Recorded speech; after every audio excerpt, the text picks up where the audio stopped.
Uh, okay, so Mark, thank you for doing this interview.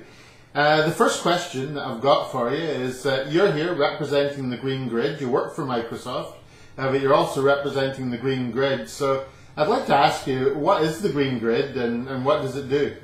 Yep. So, well, thanks for having me.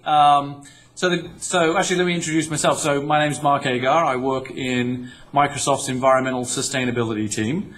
I'm the Senior Director for Technology Strategy in that group, and I focus on both how to make IT greener, so more energy efficient, more resource efficient, as well as ways in which we can actually use IT to help us live more sustainable, or as I call it, sustainability through software. So so that's what I do, and as part of this team, I have been involved with the Green Grid on and off for the last 3 or 4 years, about the same length of time I've been in the role. I'm now the primary director on the board of directors for the Green Grid, representing Microsoft. And the Green Grid is essentially an organization that's helping drive resource efficiency within both data centers and on the desktop computing side. The Green Grid has historically been more focused on data centers than it has desktop computing, but it's a sort of aspiration for us to sort of look at the whole ecosystem all up. And so we're essentially originally set up by a lot of vendors who were all trying to address the same thing. Lots of customers, trying to figure out maybe how can we make IT resources more efficient. And so this has been something that has evolved over the years. We have a lot of end user organizations, governmental organizations, NGOs, various other groups who are all sort of coming together to figure out, first, how do you determine, efficiency within IT? So what are the metrics and measures that you need to have in place? And Green Grid's responsible for creating a few of those, including the now quite famous PUE, power usage effectiveness, which if you're in the data center space, you will have undoubtedly heard of, as well as sort of the best practices and disseminating those best practices, and doing case studies and really evangelizing the things that IT professionals and facilities folks can do to make their IT resources more efficient. Thank you, and all very good and important work. What do you think the position is today of green IT? What would you say the state of the world was in green IT just now? Well, so I think there's two camps. I think there's the folks that see IT as a competitive differentiator, and as a result, they typically have a fair amount of IT equipment, and those folks are really beginning to take the greenness of their IT very seriously, because it becomes quite a significant expense for them. And the reality is that if you can make your IT infrastructure more resource efficient, you're going to be using less resources and you're going to be saving money. And so it becomes a strong driver. I think that the challenge is on the sort of the other end of the spectrum, where IT is just something that they have, that they use to run the business, but it's not sort of a key aspect of their organization. There's still some education to do to get them to take this potentially seriously. But in some respects, they may not think the effort is worth it, because it's not potentially a significant part of their expenses. And so for those organizations, things like the cloud become really interesting, because the cloud run by larger IT providers is generally going to be more efficient than what they can do, because it's not the core focus of their business. Yeah, and for IT today, where are the major issues for them? What are their concerns around green, and how does the community feel about it today? Well, so I think the major concerns today, are one of, I'm running out of power in my data center. That's sort of the number one driver. We've seen, power, that each rack uses go up from, under a kilowatt to, there's some racks today that are using 25 kilowatts, and I've heard of like 100 kilowatt racks. As Moore's law has evolved and transistor density has increased, you're getting the ability to pack a lot more processing power in a smaller space. So before, when you had like 2U, 4U, big chunky servers, you couldn't get that many in a 19-inch rack.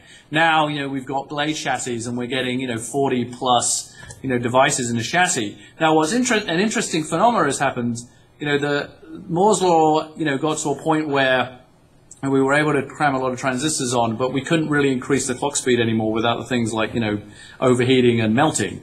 And so, rather than increase processor time, we've actually, or processor speed rather, we have, moved to multiple cores on a processor, which has allowed the clock speed to reduce and therefore the energy of those chips to go down. And so what you're seeing is if you take a look at an individual piece of equipment, it's generally a lot more energy efficient, power efficient than a machine from a long time, from even just 3 or 4 years ago. But the problem is you're now packing those things into a smaller and smaller space. So the amount of power that these things require is still going up. And so that's sort of been the primary challenge for data center owners, is how do I deal with all this heat that's being generated in this data center, and how do I make use of my very powerful equipment in a more effective way. And so I think that's the thing that's been driving it. If you look at the other side of the equation, which is the waste stream issue, there's a lot of incentive every few years to upgrade the hardware because it's more powerful and more energy efficient. And so this is creating a pretty big waste stream, which is also another challenge that the industry is having to deal with. What do you do with all those components? And we've heard talk about companies being more green in their IT sourcing, so being more concerned to ensure that when they buy products, the way that it's made, perhaps the way that it's shipped to them, the components that are inside them, the materials they're made out of, that being more concerned about the greenness of that. How developed do you think that is? How many companies are taking it that seriously now? Well, it's becoming more and more of an issue, and so there's back in the original days when we started caring about energy efficiency, Energy Star, the US EPA stepped in and said, let's have a program around energy efficiency. It's a voluntary program, and it sort of challenges vendors to be more energy efficient. So that would just sort of looked at the use phase of the machine. So another organization which was actually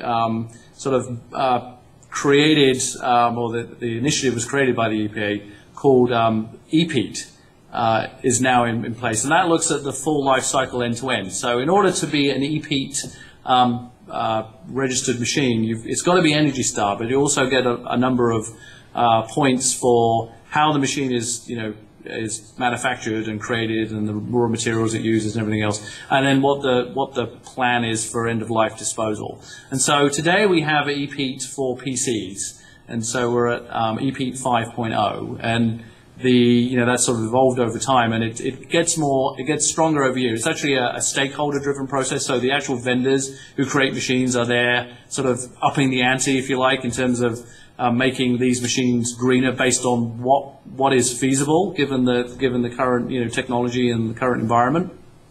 So that is evolving over into different categories. So right now it's sort of available for monitors and PCs, both desktops and laptops. They've just not too long ago did something for TVs, and I think maybe even phones. And the next frontier for that is actually going to be servers and storage and all the other stuff in data centers over time. So so we actually have a very good story around general sustainability on the desktop side, and that we're going to be leveraging that to move forward into the data center. Okay, so